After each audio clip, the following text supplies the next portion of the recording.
This is my postpartum assessment. This is my patient. Okay, so the first thing that I would do during a postpartum assessment is I would do hand hygiene, knock on the door, introduce myself to my patient. So I'll say, "Hi, my name is Brianna. I'm going to be your nurse for today. Can you verify your name and date of birth?" So once she gives me her name and date of birth, which is Veronica Simmons, she's born 6/9/93. So I would just check and confirm on her name being Veronica Simmons, 6/9/93. That's my patient. After that, I would ask her if it's okay if I can do a postpartum assessment on her, which she will say yes, and I'll say good. So then I would I would provide privacy for my patient. I would close the door or close the curtain. I would ask her if she's okay with whoever's in the room with her at the time, if she's okay with them being there while I do her assessment. If not, I would kindly ask them to leave. And then have them come back when I'm done. So once that's going on, I would ask my patient if she's in any pain. If she's just fresh out of delivering a baby, I'm going to assume her pain is at least 7 out of 10. So my patient told me her pain is 7 out of 10. From there, I would do her vitals. So I would just grab her blood pressure. So I have my blood pressure cuff. So I would cuff it, grab it, grab her blood pressure. So we'll say her blood pressure is normal. It's 120/80. Get her respiration. Her respiration is 16. We would get her heart rate. So her heart rate could be 80. And then I would get her temperature. So I'll take a temporal temperature, or if she's able to, an oral temperature. If she's able to hold it on her tongue, and that can be normal at 97. That can be normal at 97.6 Fahrenheit. And then after that, I would start my assessment, my bubbly assessment. So starting with the first B, which is breast. So if my patient had breasts, I would so my patient would be sitting upright in the chair in her bed, and I would examine her breast. I would ask her if she's feeling any pain in her breast. If she's saying, and ask her if she's any pain in her breast. I would look to see if her breast is smooth, or if it's has like the veins in it. Like I'll just make sure that her breast is smooth. I would touch her breast if I have gloves on. I would touch her breast, the back of my hand, touch each breast with the back of my hand to make sure that it's not hot to the touch and make sure that it's not cold. So you want to make sure that it's warm. I would check her nipples. If her nipples are inverted, that's fine. If they're like concave, like they're like kind of in, then that's fine. And if they're just flat, that's fine as well. Those don't inhibit breastfeeding. So I would check her nipples. I would also make sure that her nipples aren't cracked or sore or like any discomfort with her nipples, because she does need to breastfeed. So you don't want them to be uncomfortable while breastfeeding. And then if her nipples are sore, cracked, and they hurt, I would have her just like remind her to put like the cream on her, the linoleum cream on her nipples, which doesn't interfere with breastfeeding. She doesn't wash that off. Then I will lay my patient down flat on the bed, which is okay to do once they're postpartum, and I would check for her check her uterus. I'll check for the fundal. I'll do the fundal check, and basically what I want to do for that is I just want to make sure that her fundal is midline. It is I want to make sure that it's midline. It's it's at the I want to make sure there's a level at her belly button. Sorry, I want to make sure that it's midline and level with her belly button. I want to make sure that it's firm, but I want to make sure that it's either firm or firm to the touch, or firm to firm to the touch. So like I just like kind of massage it to get it to firm. Those two are fine. What I don't want is for her fundal to be boggy, which is basically not a good sign. You don't want that, because then it's too squishy. It's basically gonna be squishy, so you don't want that. And then I would also, yeah, so you don't want that. So then after that, while she's laying down, I'll check her bladder, and I would just ask her when's the last time she had her bladder, when's the last time she peed, and if she told me it was like she hasn't peed yet, I would help her get to the bathroom because postpartum they're supposed to pee every 2 to 3 hours just to make sure that everything's working. So I would ask her, like I would help her to the bathroom so she can pee. So while she's doing that, I would also ask her. Well, I would also if she's peeing, I would also when she's done peeing, I would also check her bundle again in case I couldn't find it the first time. That would be a second opportunity to check it. After that, oh, you also want to make sure that they're not bleeding too while she's peeing. Like no blood, like not a lot of blood's coming out. It also helps them with healing and bleeding less too if they go to the bathroom every 2 to 3 hours. The second B would be bowel sounds and bowel movement. So while she's laying down, I will check the 4 quadrants for any stomach sounds. So I'll start with the right lower quadrant and work my way up to the left lower quadrant, making sure I hear bowel sounds in each quadrant. If not, you would wait. You wouldn't move on to the next quadrant till you did hear them. And then while I'm doing that, I asked her when her last bowel movement was. So again, if she was like she hasn't pooped since yesterday, you kind of wanna if she already has a prescription for Colace, then I would recommend giving her the Colace just so that she can have bowel movements. And then you can also ask them when's the last time she ate. So my patient hasn't eaten since yesterday, so she's probably hungry. So after that, I can have her sit back up. Well, yeah, I can have her sit back up. After that, I can have her sit back up.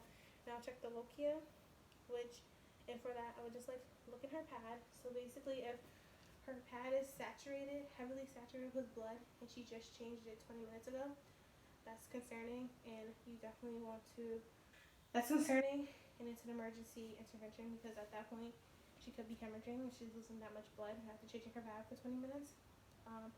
But if the pad is saturated and she hasn't changed since yesterday, then that's not too bad because that's a whole day's worth of blood.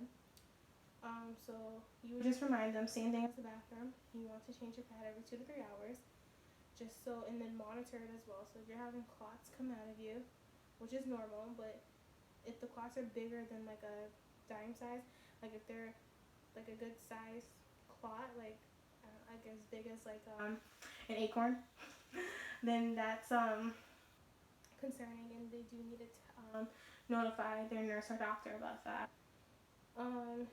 You also want to make sure that during the stage that they're inpatient, that their lochia is rubella, which is bright red, because that's the first step in it. So that's the first like stage of lochia. So you want to make sure that it's bright red. You know, they're not hemorrhaging. Oh my gosh, they're not hemorrhaging. Hemorrhaging. Oh my gosh, thank you. Sorry, hemorrhaging. They're not hemorrhaging. You want to make sure, and then sometimes, depending on how long they are staying, you can see the second step, which is the sulfur, which is like the light, like the brown, like it's light pink or it's like a dark brown color. So you would, if they stay longer, you would see that, but you wouldn't see when it turns when it's like the yellowish whitish. You wouldn't see that because by then they'll be discharged at home. So you mostly want to keep an eye out to make sure that it's and you want to make sure that it's in that order because they can't be out of order. So if they go from like brown, the silk clear one, to like the rubella one, like that's out of order, and you want to get them checked out if that's the case. So then after that, you would do the episiotomy, which is like the lacerations, like the cuts. So you would just want to check that, and if that is, and it's completely normal if it's red. So you want to make sure it's normal if it's red, like it has some redness to it. It's normal for it to be bruised as well. It's also normal for edema. The only thing that you would really keep an eye out for would be discharge, because discharge is not normal, and that's not okay. That's not good. So you just want to keep an eye out for discharge. For everything else, As long as it's not like excessively red or it's not hot to the touch and it's not causing many pain and it's looking proximate, then that's fine. And for the approximate, if it's a good like a good doctor, the approximate you shouldn't even be seeing like the stitches. You shouldn't see the stitches. If and the stitches are dissolvable, so you don't have to worry about them coming back, or they don't have to worry about coming back and like scheduling an appointment for that and stuff like that. And then so you want to look for signs of DVT. So by doing that, you would have them like so like her foot's up, her foot's here. So you would have them, you would do a dorsal flex them with their foot. So you would just like push it back like that, and you would ask them if doing that hurt their calf or their leg, and if they said yeah, they had pain in it, or it didn't feel good, that's a sign for a DVT. But if they said no, then they don't have a DVT. But you should also still monitor both of their calves for any swelling, redness, or anything like that for clots, because that's not like a surefire way to determine if a postpartum woman has a DVT. Also, you want to check like both of their pedal pulses to make sure that they're both even, and to make sure that it's not too low as well. So you want to do that. And you also, on that note, you also want to make sure that they're walking a lot, because that helps with the prevention of clots as well. So just make sure that they're ambulating a lot and walking a lot, but not to the point where they overexert themselves. And then you want to check like their emotional status. So you would ask them, how are you feeling? And then you would ask how they're feeling, but you would also observe them as well. So if you come in the room and you see that their baby's crying and they want nothing to do with the child, like the baby, then you would note that, and you would most likely address that.